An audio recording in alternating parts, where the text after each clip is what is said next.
And today we will have two students sharing their country's culture with us. And the first one is, I usually just call him Justin from Uzbekistan. And let's welcome.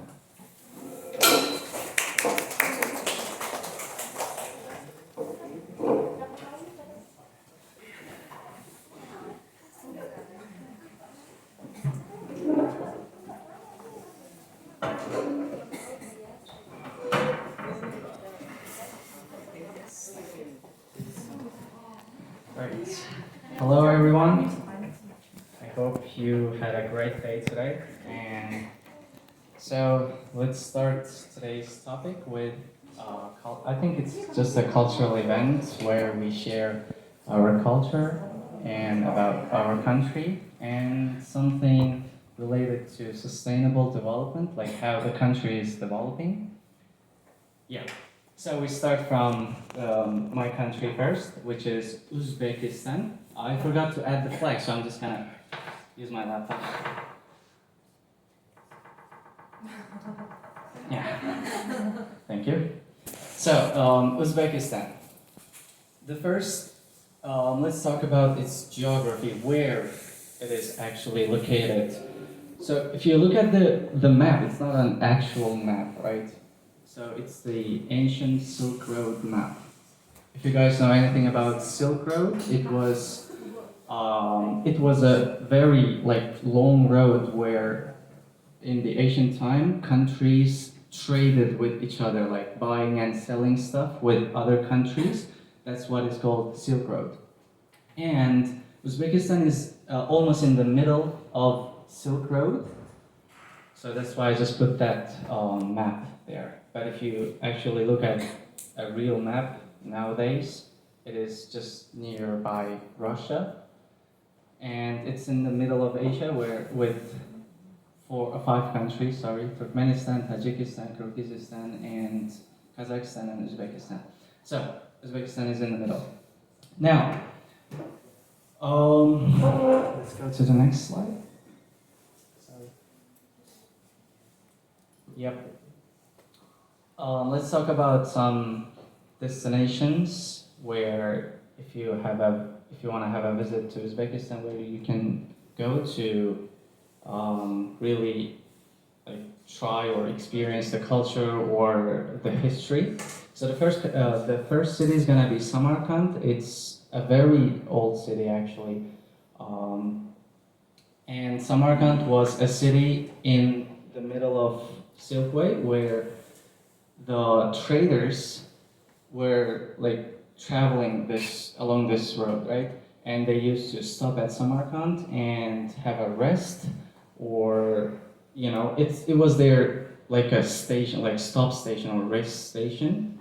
So after that, it also became a bit famous because of that, because they also made like a lot of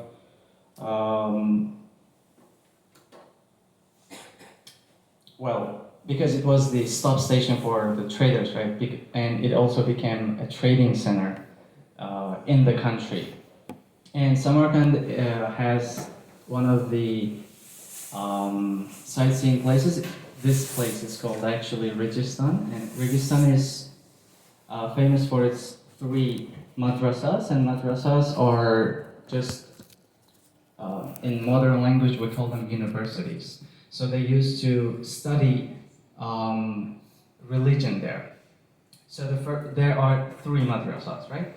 And this one is more famous because we had one scholar. He used to study about the universe and the stars, like how the stars move. And that is why this is the madrasa of him. And the others were like just mostly focusing on the religion. And Bukhara is, we call Bukhara the culture or the cultural city of Uzbekistan because there are a lot of very old destinations where the culture came from and the language and the religion as well.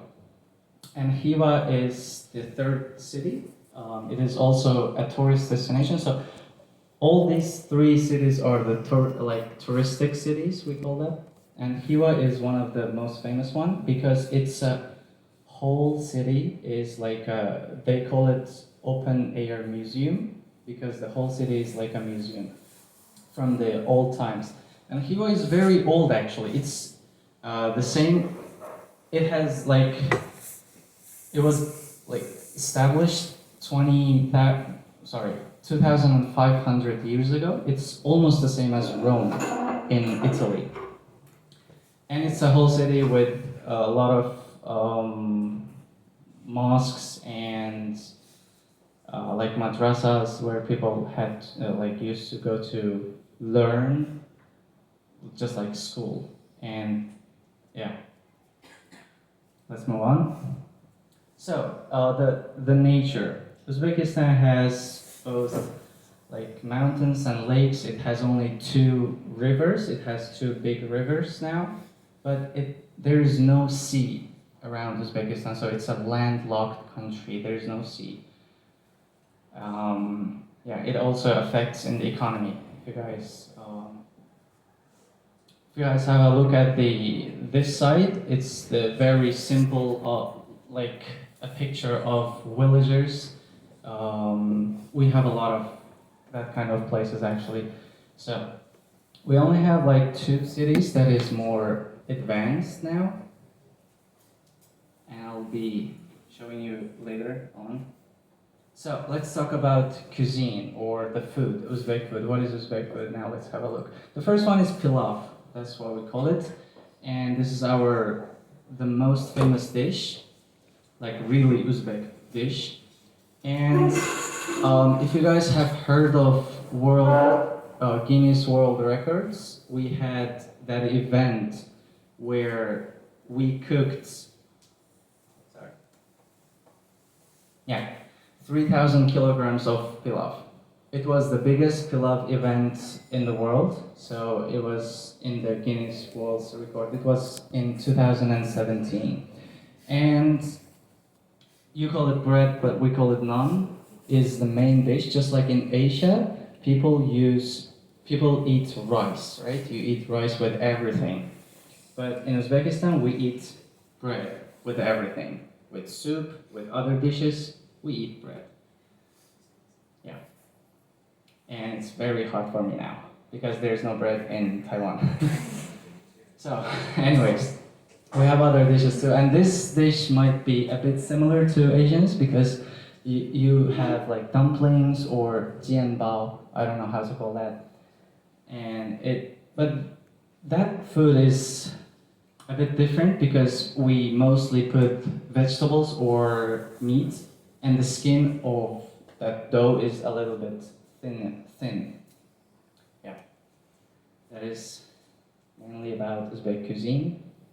Oh, next one is about the economy in Uzbekistan. So, from the statistics of recent years, Uzbekistan is one of the fastest growing economy country because of the investment from other countries. Well, mainly Uzbekistan's economy were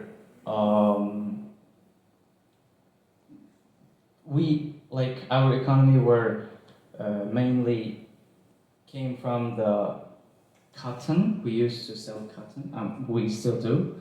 And gold. We have a lot of gold mines and natural gas. These are the natural resources of Uzbekistan that is bringing money to our country.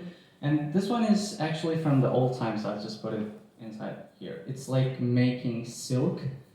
I don't know if you guys know what is silk. It's a type of material. They make clothes with it. And silk is very like soft material. Yeah. And it is also made in Uzbekistan.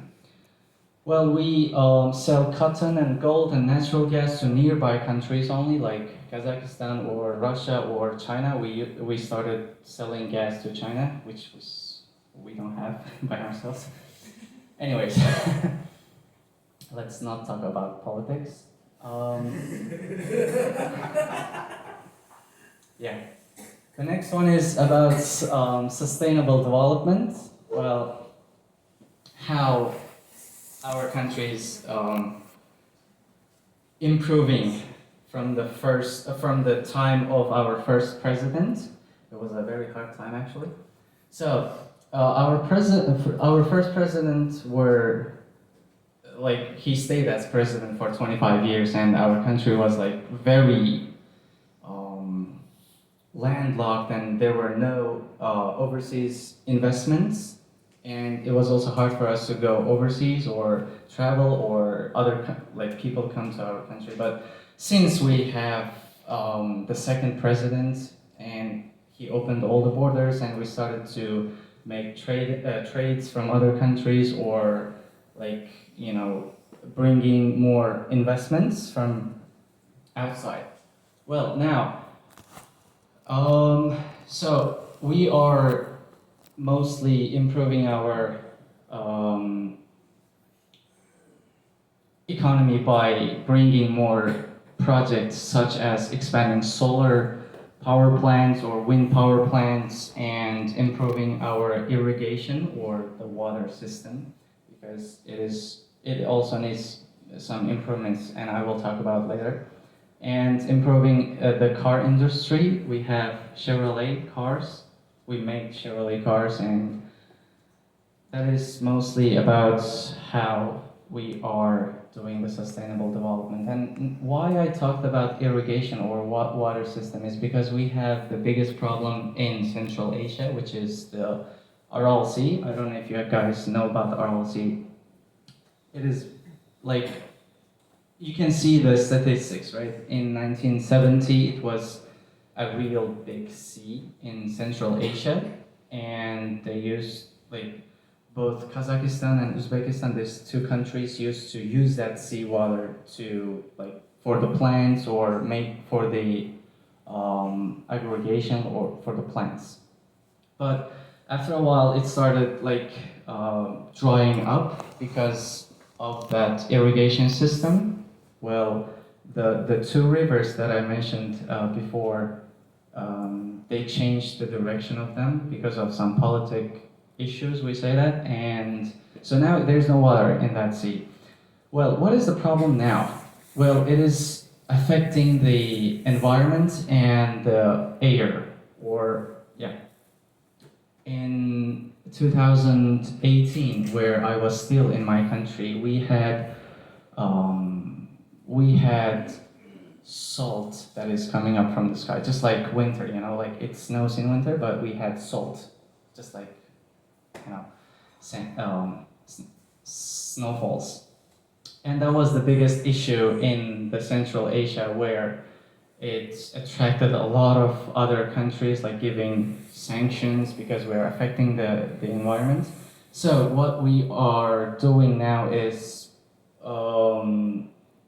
improving the irrigation system so it can have some water there, and planting some trees in that area, because how that salt comes up, because the environment or the ground has a lot of salt, right? So we have to plant trees, so when there's wind, the salt will not go up. So that is what we are doing, and the area is really big. And we are also bringing a lot of internationally ecosystems to support that, and we are also like using the river water to go, because it's a real big issue. And that is almost everything about my presentation, and if you guys have any questions, you can contact me on my email or on my Instagram. If you guys have any questions now, you can also give it to me. Yeah. Any questions? Yes, please. You mentioned that Uzbekistan is in the middle of the Silk Road, right? Yes. Silk Road, right. So I'm wondering, is there any cultural things that is influenced by foreign countries? Yes. That, and what is that? How it shifted before the Silk Road and after the Silk Road? Okay. So the affection by from other countries is, well, I can talk about the language and the Islamic culture only, but back to the Silk Road, I really don't have that much information about that. Well, how the language affected. Well, Uzbek language is one of the oldest Turkic language, and but nowadays we have a lot of Persian words and Arabic words and Russian words in our language. So that affected our language as well. And well, it also brought some other people because in our country we have more than 100 minorities, like other like people from other countries, but they stayed in Uzbekistan and they just became Uzbeks. Yeah, that is the only thing that I can know. Oh, and the food as well. We have a lot of like Korean foods, not the good Korean, the yeah, that Korean food, yeah. And we have a lot of people from there. So yeah, I think it only affected the food culture, the language. At least that's what I know. And Silk Road also helped to other countries to like transfer the religion because we, as I mentioned, I don't know if I mentioned or not, from Samarkand we have a lot of Islamic scholars, like from Bukhara. Imam Bukhari is one of the very famous scholars in Islam culture because he wrote Hadith, and Hadith is like the book where it talks about how prophets lived and how the rules are explained in details. And Imam Bukhari was born in Bukhara. So from the Silk Road, it also affected like to transfer the religion to other countries. Like they also got to know about the religion and the culture. Any other questions? What kind of religion is it? In Uzbekistan? Yeah. So 92% of population believes in Islam. And there are also like Christians and Buddhists. I think there is very less Buddhism in Uzbekistan, but a lot of Christians. We have churches and Jews as well. Yes? In your opinion, what are the things that unites Uzbekistan as a nation? Unites Uzbekistan as a nation, right? Well, I think it mostly depends on culture because we have different cultures than, well, other countries nearby. Except the language, we have different cultures, and even the language is different than like Afghanistan or Turkmenistan. They have different language, so I think that makes us like a nation. That's what I think as well. Yeah. Yes, please. Might be slightly politic stuff, but how much do you think Soviet Union affect the country? Still affecting the country now. Okay. Why? I'm sorry. No, that's fine. As I mentioned earlier, if it affected the language, we have a lot of different words from the Soviet Union, and we have a lot of Russian people in our country, and I think, well, for the economy, we have good relations with Russia. I think that is what affected, yeah. And we have very good connections with other Stan countries as well. And it is all because of the Soviet Union. So I think it is very positive thing, in my opinion. Yes? What's your favorite native word? Native word, like in Uzbek.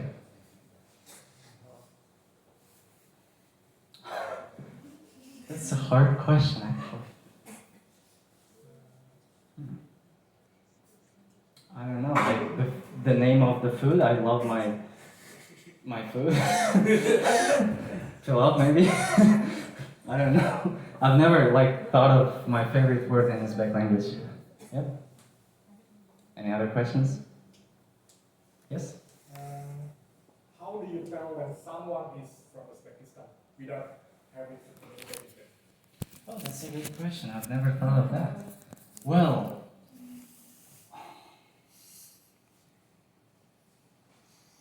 as I mentioned, we have like very different population. I used to have a picture like I had this story where 6 friends, including me, there was one picture with 6 people in it, and one guy was very yellow skin, and I am brown skin, right? And there was Asian looking guy, and like Middle East looking guy, and then like an Asian friend of mine was asking like, where are these people from? We are all Uzbeks. We just look different, but most of our population look a little bit Asian because we're still Asian people. Yeah. What was the question? So, how would you tell someone is from Uzbekistan without? Asian looking with more broadened eyebrows. Yeah. Other questions? Yes. Do you have any difficulties with finding foods? Since I'm so sorry, but I assume you're like Muslim. Yes. So I think it's kind of hard for you to look for food here. Yes. Since you can't It's get any pork pork. Yes. and something that contain yes, Yes, that word. All right. That's a good question. Well, I did not introduce myself, right? Well, I used to live in China more than 3 years, so I am more familiar with Asian style food. So, well, when it comes to halal food, or we call Islamic food, there is very less options in Taiwan. Even including Taipei is a big city, but there's only like 3 or 4 halal restaurants, and that is in Taipei. It's very far for us. Well, I just, go with chicken or, beef, just say Bismillah and just eat it. Or I mostly eat seafood, because seafood is also known halal in my religion. Most of the seafoods are halal for me. Yeah. Yes? I'm just interested to know how tourism develops in your country. Oh, tourism in my country, it's mostly, well, the way of me learning English is also from tourism, because my English teacher was a tourist guide, and he used to took me to this city because it's very near to my home, and well, it's mostly the people that are interested in history, because most of our touristic places are historical places, and all these 3 cities are in the heritage of UNESCO, because it has a lot of destinations that need to be protected. So mostly about history. Yeah. Do you see any possibility of having like more Taiwanese tours going to your country? I've thought about that, because the only problem with that is the 2 countries' relations, because to get a Taiwanese visa for me was a whole another story, because I cannot just apply for a Taiwanese visa. I need to go to Russia to apply for a Taiwanese visa, and Taiwanese people also need to go to other countries, or they need to get an invitation from a tourist agency or someone in Uzbekistan. Yeah, that makes it a bit difficult, but I will also think of other ways maybe in the future. Yes. Thank you. Yes? What is like the most culture shock that you had when like you went study abroad? Especially like because Uzbek is more like when you went to another country. Like what is the most culture shock have you got to so far? Especially in Taiwan, or are you talking about in general? Yeah. Yeah. Okay, so I've only been to like a few countries, but mostly I stayed in Asia, like Taiwan and China. So the most culture shocks were the language and how people talk to each other, because in my country most people they talk a bit silent, like a bit quieter, but yeah, but they shout a lot, and yeah, and the food as well. The food is the most,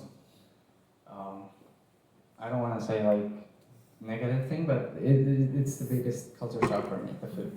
Because I've seen a lot of like food, like the bugs and That is a very good culture shock. Like bugs, you know. Yeah. The things that we don't eat, yes. Yes. Anything else?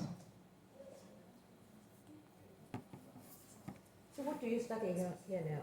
Oh, business administration. All right. And I study in Chinese thought major, so it's very hard for me to pass the exams. What makes you want to study in Taiwan?